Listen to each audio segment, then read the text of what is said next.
Small things matter if you want your crochet to be as good as possible. And one problem that we often see is that we have finished something and then pulled the yarn through a stitch and cut the yarn, and then we are going to finish it off, but the spot where we have done that will show. Now it depends on what you are making, if that matters or not. For example, if you are working on granny squares and you are going to join them afterwards, then whatever way you finish the square is not going to show. But if it's anything at all where the last round shows, that could be anything from coasters to rugs or doilies or anything where the end of crochet shows clearly. This here one, if we look at it, it is exactly the same. The stitches are exactly the same everywhere. So let's see how we do that. I'm first going to do it in the round and then using a granny square. Now there are several slightly different ways of doing this, and I'm showing the way I would do it. Here I still need to make a second double crochet into the same stitch and then two for this one.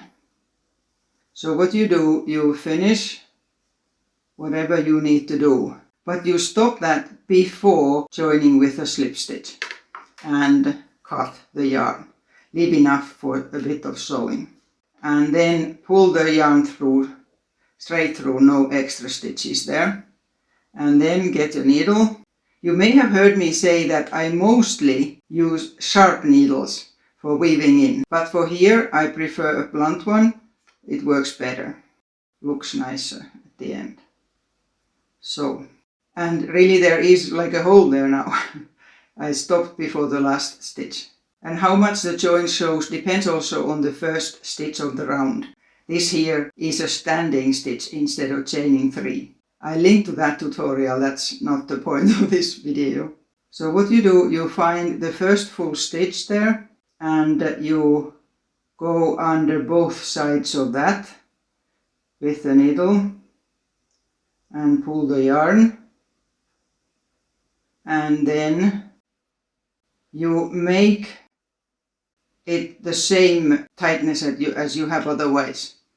And now you go back into the same where that yarn comes from and pull the yarn through there and go into the back, into the wrong side of what you are working on. And then you tighten it so that it is the same size as all the rest. That there. And then you just finish it off here. Depending on what it is and what you're going to do with it, how well you finish it off. And here make sure that you don't pull so that it stays the same size. And finish it off.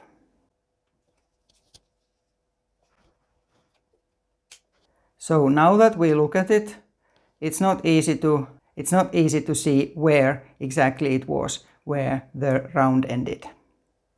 So that was in the round.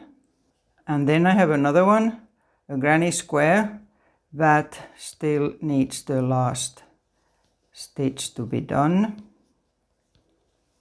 Last granny stitch. Here. And like always, I change from round to round in the corner. And in this granny square, I have 2 chains in the corners and 1 here. So I'll chain 2. And just the same as with the other one, I leave it there without any slip stitches and cut the yarn. And pull that through sort of carefully without tightening it.